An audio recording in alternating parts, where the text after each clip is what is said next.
So welcome everybody. Thank you so much for coming. My name is Diane Long, and I'm a faculty member at Ithaca College, but also had a long career in clinical practice in pediatrics. And want to talk tonight a little bit about working memory and just do a quick refresher of what this is all about. And before we get started, if we could do just a little mini poll and find out who's in our audience tonight. Great, so it looks like a good chunk of our audience is OTs or OTAs. We have 81%. We have 7% saying parents or guardians, 2% saying SLPs or SLPAs, and 10% saying other. Wow, cool, great. I love the variety of people who are here today. So today, the objectives for today, working memory is a really complicated topic. And so what we're hoping to do today is just understand some theories about the developmental aspects of working memory, understand how working memory contributes to learning, socializing, and task completion, and learn some strategies for improving working memory skills for children with deficits in attention.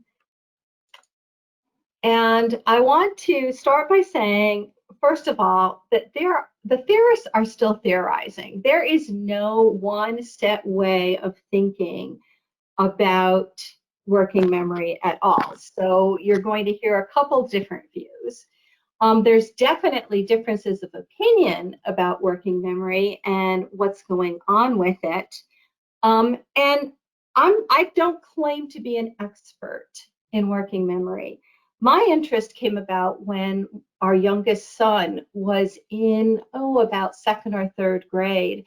And I started recognizing that he was having some difficulties with working memory. And he was one of those kids who didn't want to sit still, and he loved playing games, and, specific do it this way kinds of directions didn't work for him. And so I started thinking about what kinds of things I could do at home to help him so that he could get through his homework and his other assignments and that kind of thing. And that's when I started looking into a little bit more about working memory. For those of you who have gone through school to become a therapist or a teacher, you'll know that in most textbooks, working memory is maybe a paragraph or two per age level. And in research respects, it seems to be the purview of psychology or neuropsychology or neuroscience. But one of my frustrations is that we are the ones who have to operationalize the research findings so we can help the children we're working with and they can learn how to modify their behaviors. So I feel like there's a little bit of a gap in the way that we go about learning about this. So hopefully a little bit of that gap will close tonight if indeed you experience the same thing that I did. So just to get started, what is working memory? There's probably 9 or 10 different definitions about what working memory is, and each of them have a little bit of information in them that ultimately all pulls together in the end. So I'm going to give you a couple of them. So Baddeley says that working memory is a broader system typically involving attentional control and allowing the manipulation of information held in short-term storage. So in his definition, attentional control and manipulation of information are really important thoughts to keep in the back of your head. Some other definitions are that as compared to what we think of as short-term memory, which would be like digit span, remembering, repeating back numbers, 4, 9, 2, 1, 6. Working memory keeps the information activated or organized and helps one extract meanings and formulate plans. And it can be simple or complex. And one of the things that we know from the research is more complexity of the task puts more demand on the prefrontal cortex and therefore makes the task even that more difficult or challenging for children who have issues with working memory. Adams et al. Said that it's a system of components that holds a limited amount of information that can be temporarily maintained in an accessible state for use in ongoing processing. So we put information into our working memory, and then we apply it to whatever task it is that we're trying to do. So in case you haven't taken a look at anything like the brain in a while, just want to make the point that in terms of working memory specifically, various researchers have used information from primate brains and from humans during neural imaging and have identified that the prefrontal cortex, the dorsal prefrontal cortex, the posterior parietal, the anterior cingulate cortex, the hippocampus, and the posterior perceptual and motor cortex are all implicated. So even though they can tell us what areas of the brain light up when different types of working memory tasks are in process, we still don't know enough about the brain to really be able to say how it all works together exactly.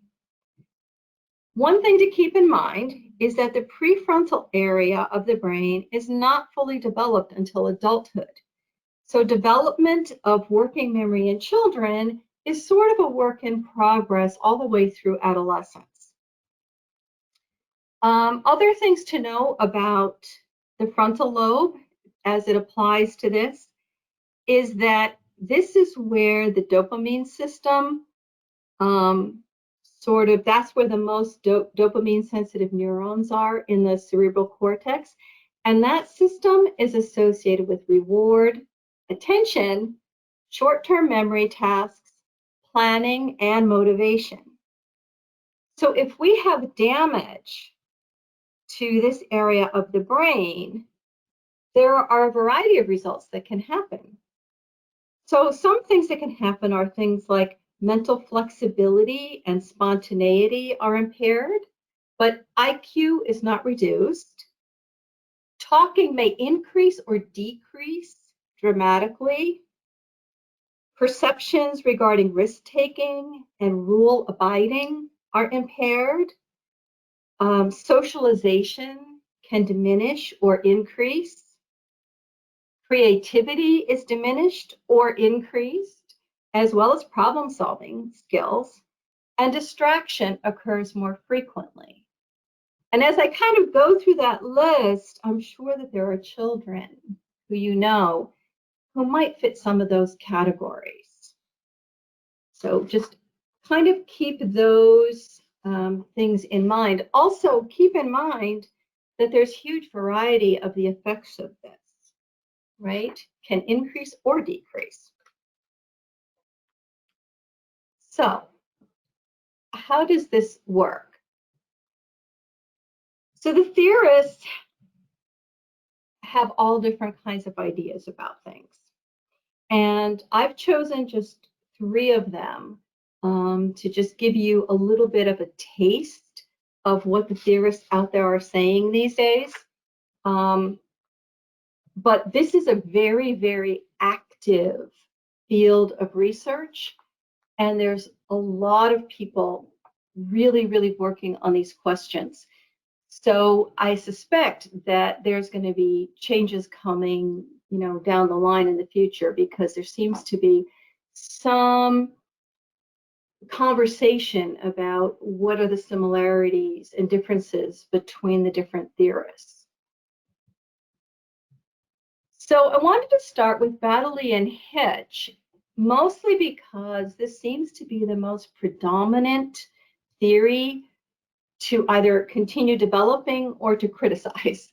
You know how one theory sort of takes a little more predominance, and this is the one that seems to be in that place based on the reading that I've done, and it has undergone revision and is still continuing to be revised. So the model was first described in 1974, and it was most recently revised by Baddeley in 2000. It's a multimodal system, meaning that there are different aspects of this.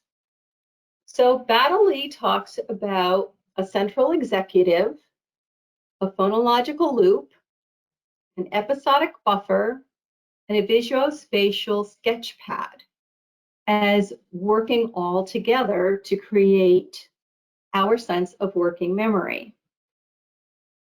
So the phonological loop really has two prongs to it. Short-term phonological store with auditory memory traces that decay. So you hear something and you remember it, but it goes away relatively quickly. There's also an articulatory rehearsal component that revives those memory traces. So what's really important here is that we have a set of two factors: the rate at which the memory fades and the speed at which items can be rehearsed and recalled. The visuospatial sketchpad stores visual and spatial information, as the name implies. And this is where we get that ability to plan how to move through space. It's where it relies principally on the right hemisphere of the brain, and it's where we develop our visual imagery. And we can separate sort of visual aspects of the system concerned with patterns or objects from a spatial component concerned with location. So this visual spatial sketchpad gives us some imagery of where we are and what we're doing. The episodic buffer is the latest addition to all of this model. And this is thought to link between the domains of visual, spatial, and sequential ordering, and it links to long-term memory. It acts as a workspace between working memory subsystems and is really a more general integrated storage system. Overseeing all of this is the central executive, and this is sort of the coordinator of input. And there's two levels of behavior that it's thought to coordinate. One is that fairly automatic and predictable memory that we have, what we might call routine. Sort of like, what happens when you're driving on automatic pilot? You drive the same route to work every day. And there's that aspect of familiarity and habitual movement or habitual memory. The other piece of this is a supervisory attentional system used when those habit patterns are not adequate. So you're driving along, as happened to me one day, and I came across a farmer's bunch of cows in the middle of the road. No lie, that really happened. And you can't rely on your automatic reactions. You have to stop and think and plan, and okay, now what am I going to do? And this particular envisioning of the central executive was proposed by Norman and Shelley, two other researchers, and Baddeley has proposed accepting their interpretation into his model of what the central executive is all about. So that's Baddeley's model in a nutshell. It's multimodal with a central executive sort of controlling everything.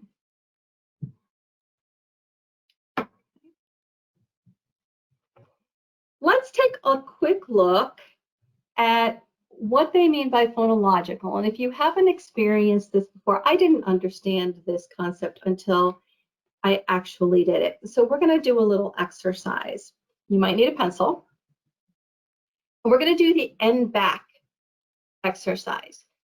In this exercise, the N stands for the number of items you have to recall that come before a target item. So what I'm going to do is tell you a list of letters, and you are going to be listening for the letter P.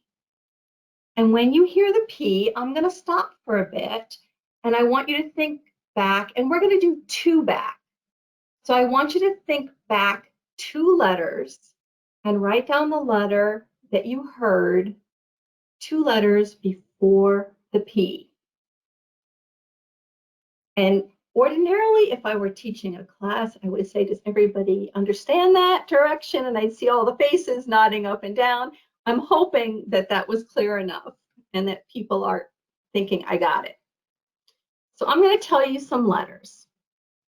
And you're listening for the word P, but you're going to write down the letter you heard 2 before the P. So we'll start. L, A, Y, F, U, L, B, R, A, I, N, B, I, N, U, A, P, Y, L, R, B, A, P, P, Y, N, F, A, R, L, Y, B, U, F, L, F, I, U, R, N, I, N, B, N, R, A, F, P.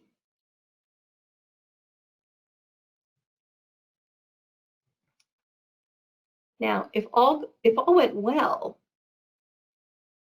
the letters that you wrote down were U, B, A, and A. Those were the letters that appeared in 2 places before each of the P's that I stopped at.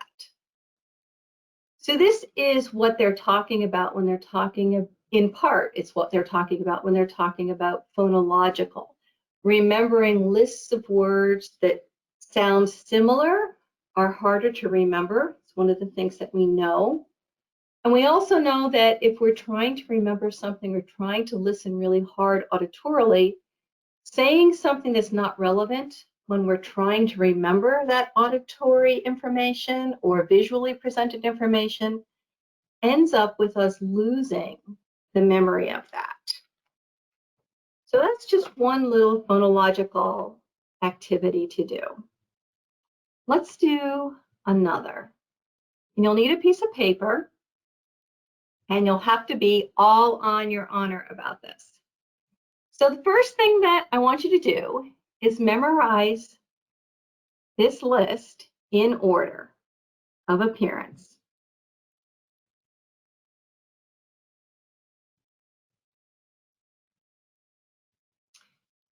I'm going to take the list away, and you can write it down.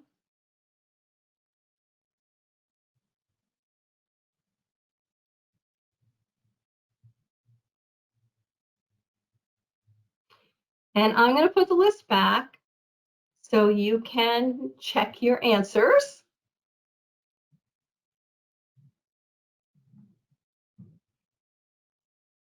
And now what I want you to do is turn that paper over that you wrote those on. You're on your honor. And I want you to take those same words and put them in a list with going from shortest to longest.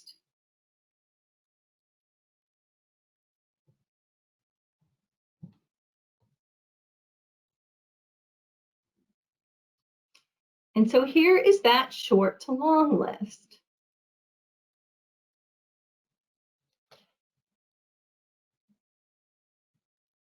I'm going to take that list away. Can you remember the original list? But this time, do it backwards.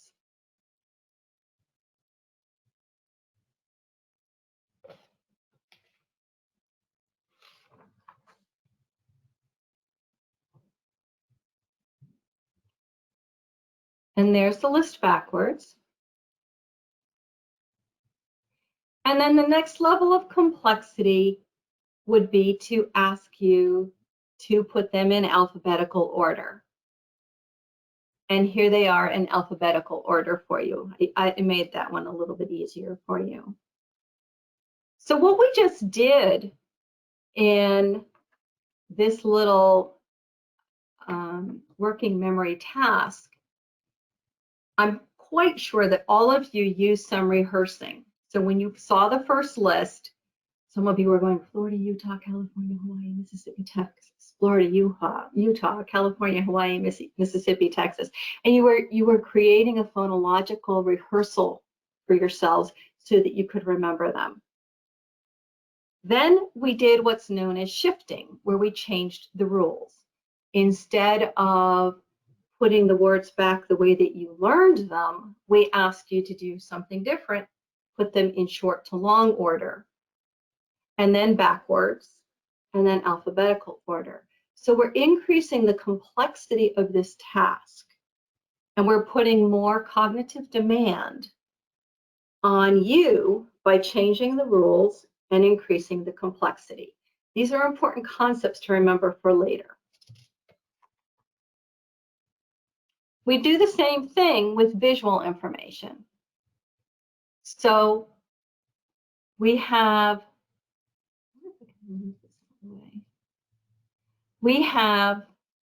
a very simple visuospatial task requiring working memory. And I know that you've seen these with children. And here we have some rules, right? So we know the first row, going left to right, we write A's. The second row, going left to right, we write B's. And the third row, we go left to right, and we write C's. And it's pretty easy that number 3 is the answer to the question here. Right? So those are sort of the rules that we have to remember for this particular one.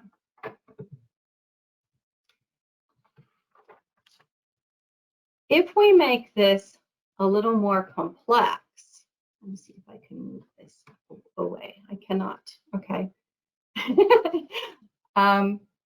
If we want to make this a little bit more complex,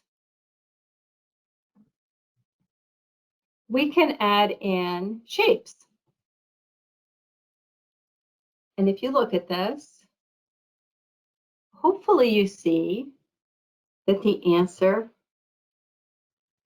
is number 3, right? This one here would go in here. We can make this even more complex by adding a whole nother rule. So now we have a rule about letters and we have a rule about shapes. And now we can add another rule that is a rule about where these dots are in place. And I'm going to give you a second to look at this, and then I'll tell you the answer.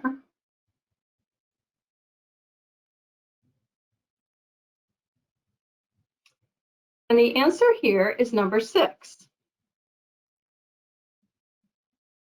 And I'm guessing that some of you see that and it's logical, and that some of you don't. It took me a long time to understand how to watch this one.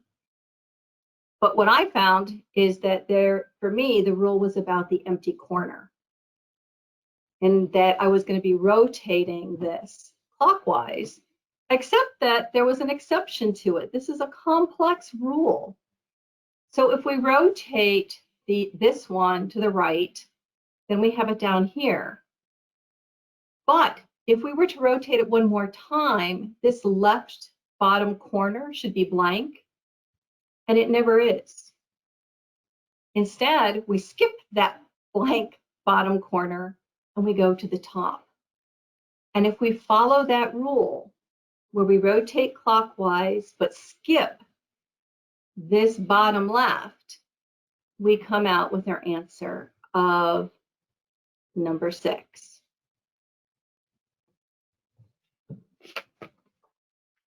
So hopefully those exercises give you a little sense of both visuospatial and phonetic or phonological complexity and rule shifting.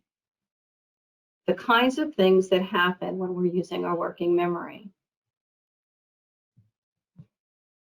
Another point of view about all of this was done by Engel.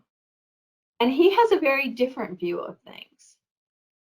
He says that there is not multimodal, that is a domain-free executive attention system, and that working memory capacity and what we think of as digital recall or use of chunking is really a greater ability to control attention to the task and not a larger memory store.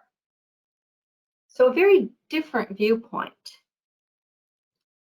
And he talks about proactive interference. And this is where we have enough experience from the past that it actually muddles our ability to pay attention to the present. And he gives a very good example of this.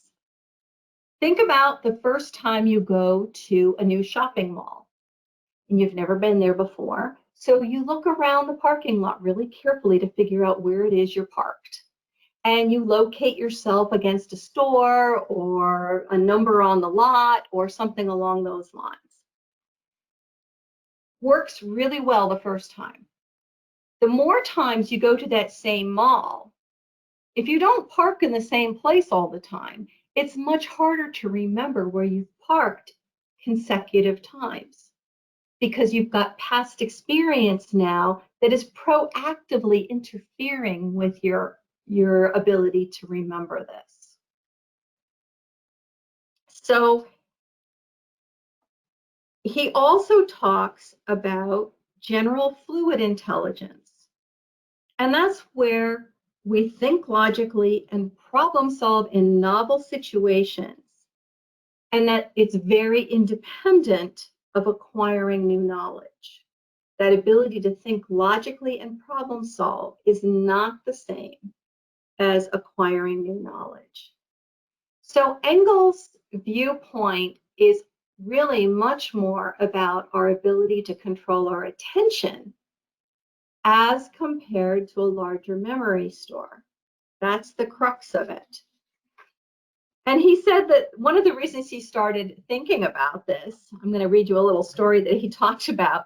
He said, I'm an avid baseball fan, and when I'm listening to a game on the radio, particularly if the game involved the Atlanta Braves, my wife will occasionally tell me something she would like for me to do. However, often, and especially in the middle of a tense game, I will not even notice that she is talking to me. And he began to wonder if this ability to block out information had anything to do with working memory. And he wanted to know if there was some relationship between the ability to control attention and the amount of information that can be kept temporarily active in memory. So that's sort of one of the things that got him moving and thinking about this. One other theorist, and like I said, I'm mentioning the theorist mostly because I want you to see that there's big differences in the way they think about this. Another theorist, Cohen, he talks about sort of a hierarchical model. And he said in one level, there are long-term representations in what he calls the long-term store.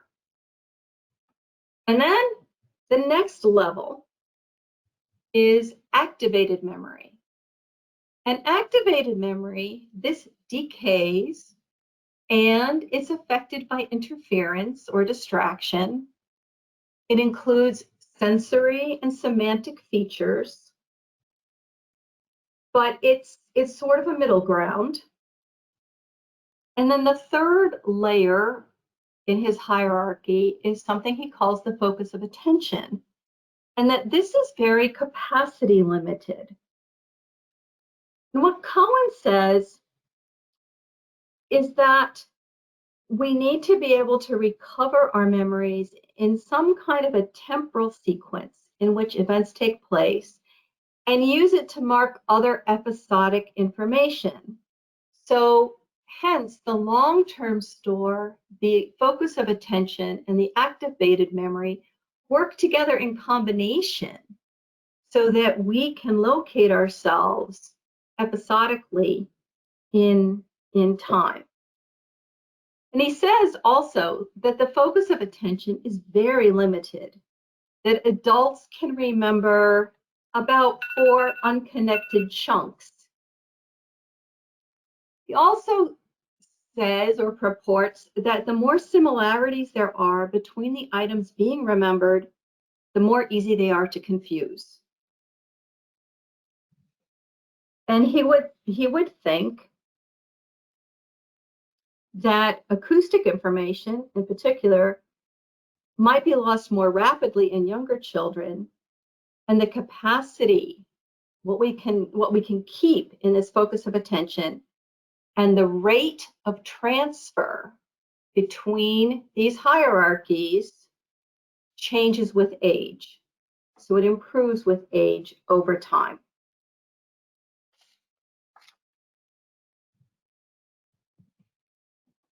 So we can't talk about working memory without acknowledging that it is part of a larger executive functioning system. And most of the time when research is done, researchers have difficulty separating out inhibition from working memory from cognitive flexibility. So shifting the rules and being able to shift between rules, keeping information in our brain so that we can use it. And inhibition is that ability to inhibit our most habitual response. So just to bring this into play a little bit, when they're testing inhibition for children, they'll teach them that when they're shown a picture of night, they should say day. And when they see a picture of day, they should say night. So they're asking them to inhibit that immediate response to, oh yeah, that's a picture of nighttime. No. They want them to inhibit that and say that it's day. Okay. So just that's just a quick sort of definition of this. Do we want to take a break at this moment before we go on to see if there's any questions thus far? All right, let's see. We have none in the question pane just yet. If anybody has any questions, you can type them in that questions box. Leave this open for a few seconds, and if not, we can check in again towards the end. Let's just see here. Yeah, I think everybody is good so far. All right, we can check in a little bit later. Okay, just let me know. Yeah. So now, developmental considerations. This gets tricky with working memory because most of the research is done with adults. And they have done a lot of qualitative studies and they have done a lot of quantitative studies, but working with working memory in children is not the easiest thing to research. Okay. So let me give you a little bit about what we do know about some of these functions. So we do know, based on the research, that by age 4, some children have the ability to inhibit depending on what the task is and the complexity of the tasks. So they can resist that urge to say day or they can resist the urge to say night when they're shown the picture of day. See, I'm having my own inhibition problems. They can do things like when the examiner taps the table twice and they're told to tap once, they can follow that rule. So instead of modeling the examiner, they can do something different. They can follow a different rule. They do better with motor kinds of things than they do with verbal things. But they can start playing those kinds of games where somebody says, when I make a fist, you point your finger. Okay. rather than imitating what I'm doing. In the developmental change, there's less dramatic change between the ages of 5 and 8, but we do know that 7-year-olds are beginning to handle more complexity. There are fewer changes between 8 and 13 on complex tasks. It sort of like takes a little break there. But a computer go, no go improves through adolescence. And so what that is when the children are in front of a computer and they're asked to press a key when a go stimulus is flashed, and they're told what the go stimulus is, and they're told what the don't push the key stimulus is, they're better able to inhibit increasingly more as they get into the adolescent ages. The more we change the rules of these kinds of games, and with the more complexity we add, the more difficult it gets. That's pretty logical. One of the things that they'll ask people, and I'll ask you, is what color ink is shown on this word? And if you have very good inhibition, you would say the color ink is red, even though the word is green, right? So a form of inhibition. Working memory is thought to emerge in its simplest form around age 6 months. And they do experiments with infants where they hide people or things behind a curtain and then distract the baby and then open the curtain to see if the baby will look for the face or the object that they've hidden behind there. And between 6 and 12 months of age, we know that gradually the children can wait longer. They will still look even a couple seconds longer. They'll look for a mother or another person more than they will a toy. They do better with eye gaze than reach until about 8 months. And then eye gaze and reach, they're able to respond pretty equally as well. And that during this time, they also learn some self-regulation and attention. And their self-regulation skills and their attention skills are improving. And remember that those attention skills were really important in some of those theories about working memory. Between ages 1 and 3, we don't have much information, simply because the children are really difficult to work with in a research capacity. That seems to be the general consensus from what I've read. Most of the basic components of working memory are established by age 4.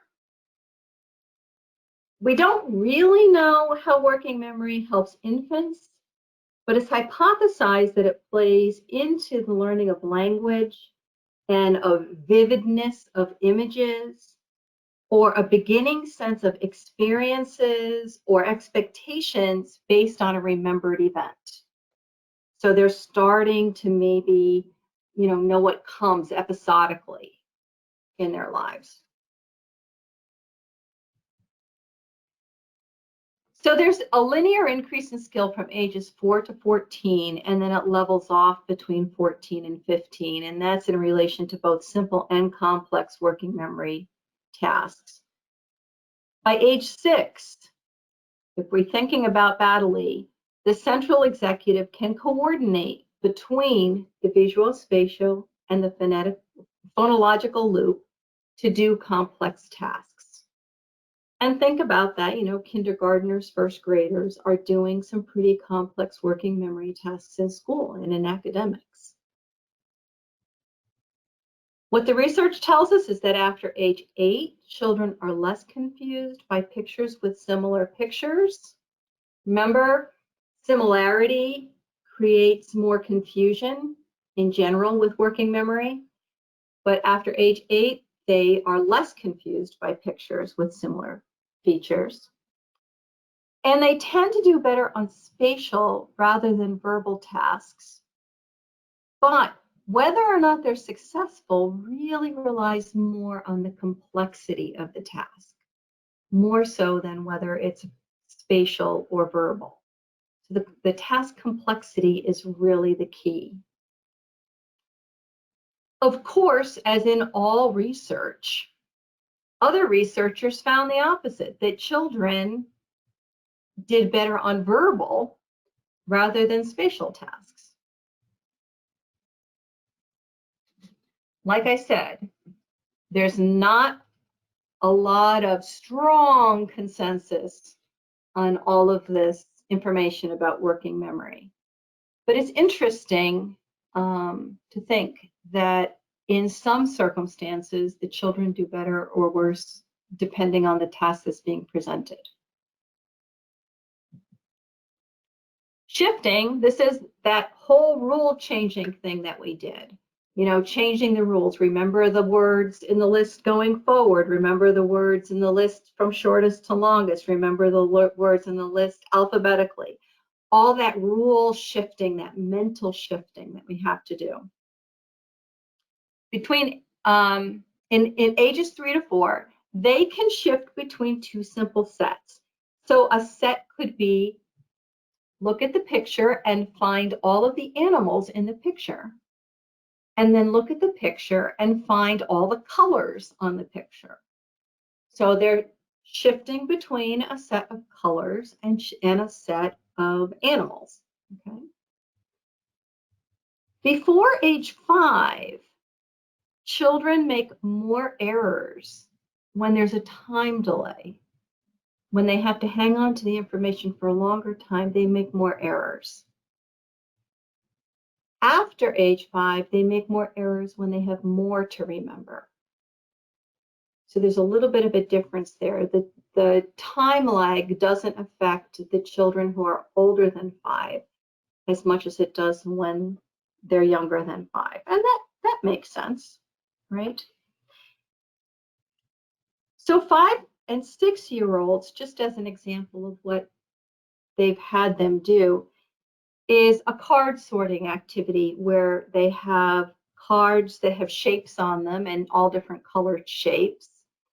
And they're given the rule that if there's a star on the card, sort it by color.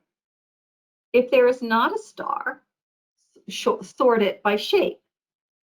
And they found that this is really hard for 5 and 6-year-olds. Only about 50% of the kids who were in these experiments could do this. And it was because the rules changed. There was too much rule shifting for them to be able to keep in their working memory. They could do the sort by color and they could do the sort by shape. But when you threw in that extra little, if there's a star on the card, that added a level of complexity that just became a little bit too much. So between 7 and 9, the ability to do this cognitive flexibility increases. And by the time the kids are like around age 15 and they're not kids anymore and they're teens, they reach adult-like levels in their ability to shift between the different kinds of rules. So one of the things that does happen with this shifting in teenage years is that, lost my place here for a second, excuse me, is that there was a time lag, speaking of which, a time difference between shift trials and non-shift trials. And 7 to 11-year-olds took much longer than 15-year-olds. So the younger students took longer handling when the rules changed. When the kids got a little bit older, though, the shift became in relation to accuracy. And what happened is that the older kids took more time to react so that they wouldn't make a mistake. So their performance actually slowed down, but it was much more accurate than it had been with the 7 to 11-year-olds. So we have some sense of what's going on with this. Some of the research that has been done with children with ADHD points to issues with working memory. And again, all different concepts and ideas about this. So some researchers think that ADHD stems from problems of self-regulation related to working memory, response inhibition, and temporal processing. They're saying that visuospatial working memory is the most important neuropsychological deficit in children with ADHD. Children respond without inhibition in a way that might be different if their working memory system had a chance to process the situation and produce a more accurate response. So that's how those folks are seeing this link between ADHD and working memory. Other researchers think that it has to do with the reward, punishment, and feedback loops, that the sensitivity to reward is higher in children with ADHD, and the intensity of reinforcement, the more intense the reinforcement, the more effective the feedback is. So we know that children with ADHD prefer immediate rather than delayed reward, and that many children have low levels of internal motivation. So these researchers would say that adding external incentives to tasks improves attention. And it can improve attention to a level similar to those children without ADHD based on their research. Yet others say that there is a link here between a non-optimal energetic state, and that because information is influenced by both process factors and state factors, such as state factors being things like effort, arousal, activation. Effort is the amount of energy needed to meet the demand of the task. That reinforcement activates effort and increases the necessary energy to meet the task demands. So they're talking about helping the children pull their energy together and get their state of being more activated so that they can meet the task demands. And memory updating tasks, these are really difficult for kids, and this is one of the things that they use to sort of take a look at this. And so a memory updating task, you've all done these before, but I'll give you one. So you have 20 people coming to dinner, and then you're told that there's going to be 5 more. Uh-oh, but 4 people back out. But then you hear that 2 more couples are coming. So how many people do you have coming to your dinner? And if you said 25, great. But in order to do this task, you have to have the ability to shift gears. You're doing addition and subtraction. And it's important here to note that this is not something that can be rehearsed, right? This is something where there's updating and rule changes. So this really is a complex working memory task.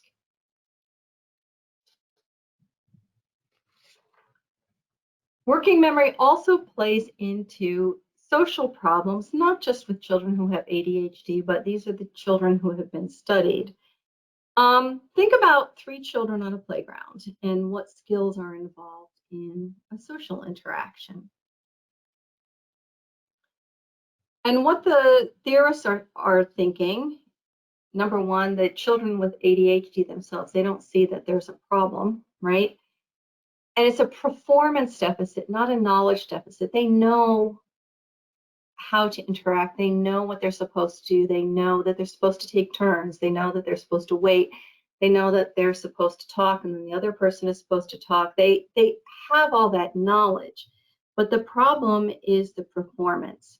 And what they think is that some of those social interactions reflect the behavioral outcome of being unable to maintain a focus of attention on information within their working memory, while simultaneously dividing attention among multiple ongoing events and all the social cues that are coming at them from the environment. And what they think is that when it's phonological information, there's very rapid decay of that memory for the kids, and they don't really have enough rehearsal processes. So they have a much bigger vulnerability to interference effects, things that get in the way, distractions. The visuospatial aspect of this is that they have less visual attention to other people and decreased sustained attention. So they have, it's sort of a double whammy for them when it comes to social problems. Ultimately, the hypothesis is that those central executive deficits equal that behavioral outcome of lack of inhibition, and the kids jump in really, really quickly or very impulsively rather than sort of waiting, and that's a contributor to some of the social problems that they have. So what are the helps that people have researched and are reporting? There's gonna be a little repetition in this, but hopefully it'll give you some ideas. So some of the helps. First thing to ask is really how much working memory load is required for the task. This is what we can ask before we even start working with the children, right? What really is involved here? Are we asking them to use 2 systems or 3 systems at the same time? How are we scaffolding our directions? Are we chunking information to little small bits? And are we pausing between those bits so they have time to process that information? Are we giving really explicit instruction? And we need more detailed instruction for complex tasks. We have to break it down for them. Are there external memory aids that can be helpful in the situation? Things like cue cards or organizers or task checklists that would help a child so they don't have to hold all that stuff in their memory. I think a lot about the numbers of times when my children were growing up and I said to them, hey, run upstairs and get this and get that, and don't forget your da-da-da-da, and do-da-da-da-da-da, and then I expect them to come down and they have everything all organized. And I'm thinking to myself, wow, that was a huge working memory load that I just put on my kids, and no wonder it's taking them so long because they can't remember all of those things. So are there ways that we can give them cues? Rehearsing the steps of a task and rehearsing and rehearsing.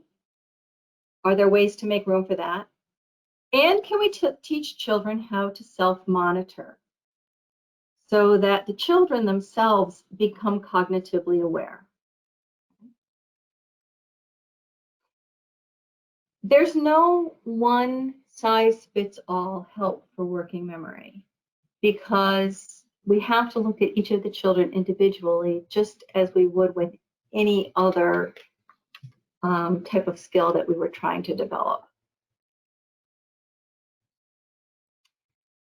So Dan has a really cool book that's on the reference list, and it's all about working memory and academic learning, assessment and intervention. And he suggests that we do meta-memory training. where we teach the learner how memory works and that we can indeed use strategies to organize information to help us remember. So bringing this to a really cognitive level and putting it right in the front of their thinking. Helping the learner understand their own specific strengths and weaknesses in working memory. Helping them understand what they do well.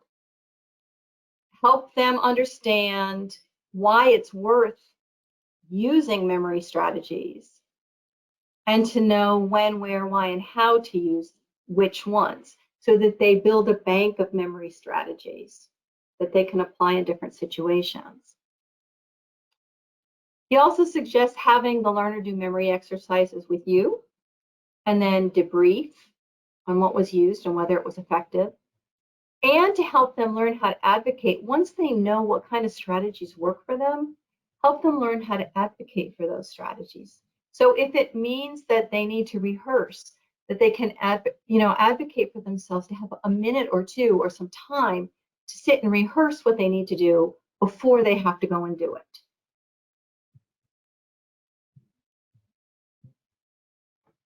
So, interventions: rehearsal, rote rehearsal, repetition, overlearning, extensive practice. Doing it again and again and again and again is one strategy that's been shown to be effective. Elaborate rehearsal is where you associate new information with prior knowledge. So you rehearse, but you also link it to something else that is really familiar for the child. Nursery rhymes and rhyming games for younger children have been shown to be effective helps.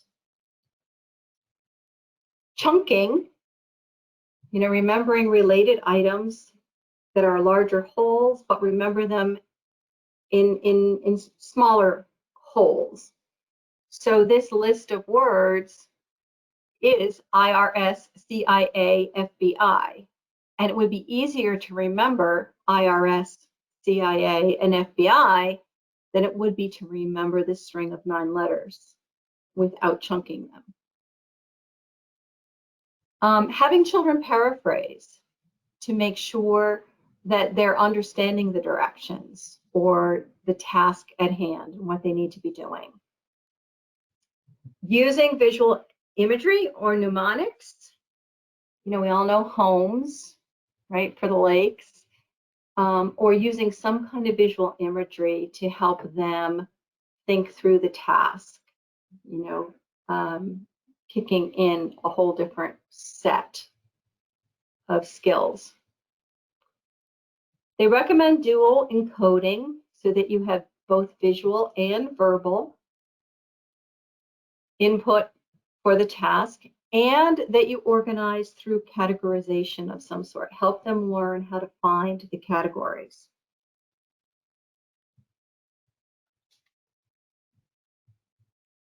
There have been some studies. RoboMemo is a company that puts out games that have been shown, at least in some research cases, to improve working memory for kids. And when the kids are working with these, it's a training program. But when the kids are working with these training programs, their motivation increases. They have less downtime. They complete more numbers of sequences of tasks.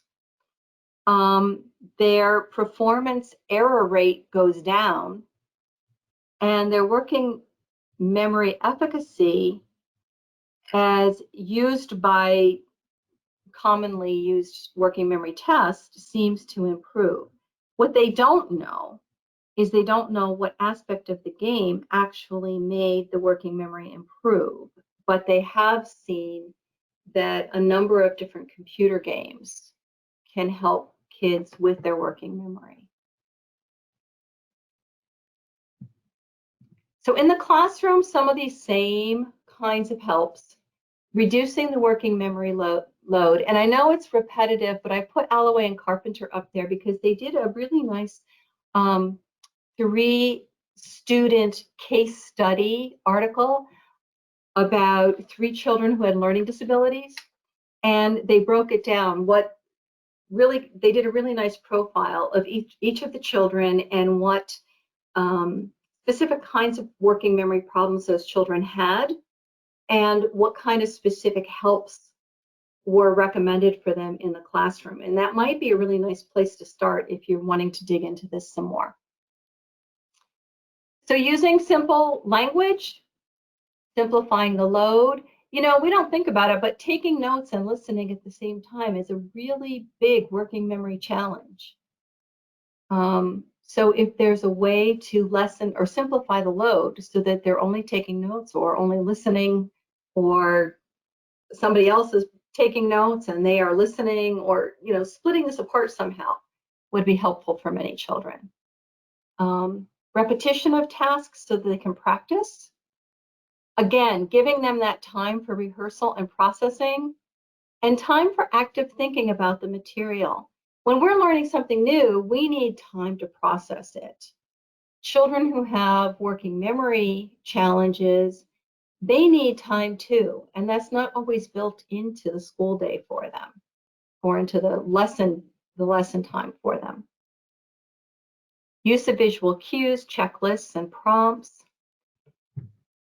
We've heard that working memory can be an attention to what we're trying to keep in our working memory, can be interrupted by interference, and quiet environments, or looking for ways to decrease competing stimuli in the classroom oftentimes is a help for working memory. Keeping presentations as organized as possible, scaffolding again, and then using metaphors, analogies, diagrams, and so on to activate relevant information so that they can bring it into that working memory space. You'll notice that most of these helps are compensatory strategies.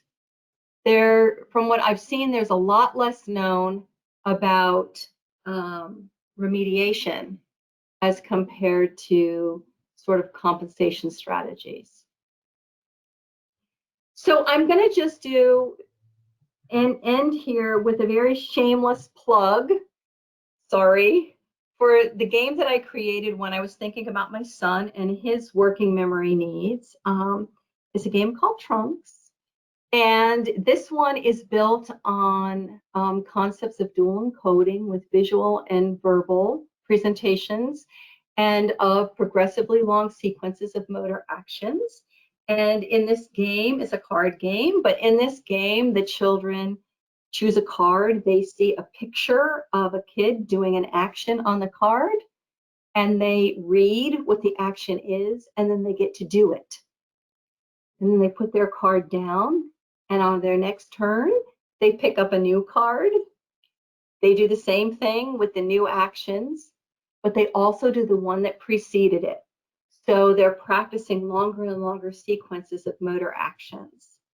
On the flip side of the cards are segments of elephant trunks, because of course elephants never forget. And when the children get enough different elephant parts, they put a trunk together and they win. So it's pretty simple and very easy to upgrade and downgrade depending on the needs of the children that you're working with. But anyhow, that's just what started my interest in working memory, and sort of what has been kind of keeping me invested a little bit as a hobbyist, if you will, in working memory. So that's what I have for you tonight. And I want to say thank you for your attention. And I'm happy to try and answer any questions that anybody might have. All right, so we have a couple questions that have come in. So one kind of question comment, I thought inhibition might also be like being able to stop and think before reacting. Absolutely. Absolutely. And that's one of the things that's really, really hard for some kids to do. Just instead of that really impulsive, here I go, I'm going to do my automatic habitual thing, or the other aspect of that inhibition thing is that they know they're not going to remember. They know somehow that they're not going to be able to remember for a really long time, so they have to get it out there really fast. Awesome. So another question that's come in, what's the difference between impulsivity and inhibition in children with ADHD? Are they one and the same, or do children with ADHD have difficulty with inhibition because of inattention to salient qualities or details in the environment or task? That's, I think, like the $1 million question. And I think that depending on which theorist you talk to, you get different answers. I don't have the answer to that question. I think it's a great question. I wish we knew. But I think that any aspect of that question could be substantiated by different theorists. Great. Another question's come in, and how do video games affect working memory? Video games themselves. Yeah. I haven't personally read any research on that, but just in thinking about it, there's an awful lot of repetition in video games. There's a lot of do the thing over and over and over again until you learn how to, I don't know, bop the whatever you're bopping. there's just a lot of repetition in video games, and I would think that repetition is strengthening some aspects of working memory, but I have not personally looked into the literature on that. All right, another question is, at what age can you use meta-memory training? I would think you could start meta-memory training young, when children can begin to understand, like around age 5 or so. I would say that they would be able to start understanding that. I think you have to make it age appropriate, right? You have to make the explanation simple for, an age appropriate. Yeah. All right, so a couple comments here. I use this game a lot of times with a variety of children, and even use it to teach sensory processing strategies by taping a strategy to the card for them to act out instead of the picture that is already there. So great suggestion from Ann Hart there. Thank you, Ann. That's a great idea. Yeah. Another one, kind of a thank you, appreciate this information. My college-age daughter says exams are for testing her memory and not for what she has learned. I think a lot of us agree. So do my students say that. Okay, so there's a lot of emphasis on active learning. You mentioned that it taxes the working memory to do writing and listening. Do you have suggestions of how to help teens with ADHD do active learning? I think that you're right, that active learning strategies really do tax a lot of working memory because there's a lot of complexity in that. I think that having like helps, like the task written out so that they can see it and follow the directions in a written out way, not relying on verbal instructions. Trying to break down the task in terms of its complexity so that it's chunked, do this little section first, then do this section, then do this section. Trying to find ways to split it apart so it doesn't seem like a large whole, WHOLE, like a large whole, but is more discrete steps. I don't know if that makes sense, but. All right. And when you were going over 6 to 21-month-olds and hiding, when you say eye contact versus reach, what did you mean by reach specifically? Them putting their arm out to touch, reaching out to something or reaching out to signal something. Okay, Reaching for something. Yeah. Awesome. So another one, I find working with teens with ADHD, they find it always so much work and effort to use strategies. Do you have suggestions on how to motivate teens to try strategies? I think that's where the whole metacognitive piece might be helpful, in that, you know, really teaching them explicitly about what is working memory and how does it work and how does it work for them, and what strategies do they know work, especially with a teen. Um, they can really start teasing that apart. I mean, they're going to need guidance on how to tease that apart, but I think going the metacognitive route there might be one of the things that I would try. All right. Could you recommend workbooks for elementary kids to improve working memory? Specific workbooks? Yeah, she didn't really clarify there. Mm, I will say in uh, your follow-up emails, I do have an adolescent and elementary age book that we recommend for executive functioning that does have components of working memory. So look for that follow-up email. There will be a suggestion in there. Great. Uh, I don't know of any off the top of my head. Okay, I put one in there just for elementary age kiddos for y'all. So you can look for that in your follow-up email. It'll definitely be there. Okay, do you have any suggestions for improving self-monitoring in children with ADHD?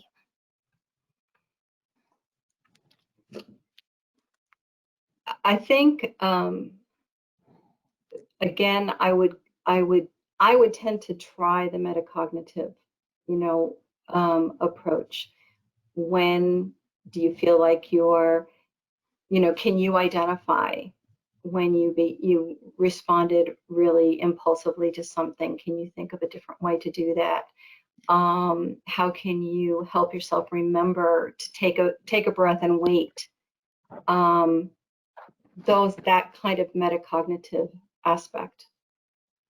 All right, I work with a woman in perinatal period, and I'm wondering your thoughts on how this presentation and research might relate to what many call mummy brain. I have no idea. I truly don't. I don't know. But it's an interesting question. Does one know how to tell cognitive inflexibility from ADHD versus other mental health issues? I think that's when I would call the psychologist in, or the neuropsychologist, to get to that level of differentiation. I'm not trained as an occupational therapist to do that. I don't believe speech and language pathologists are, unless it's become a specialty area for them. I think that's when we have to make referrals, when we're trying to tease that apart. All right, so I think that clears out our questions in the questions pane, but thank you everybody for joining us, and thank you, Diane, for presenting. It was a great webinar.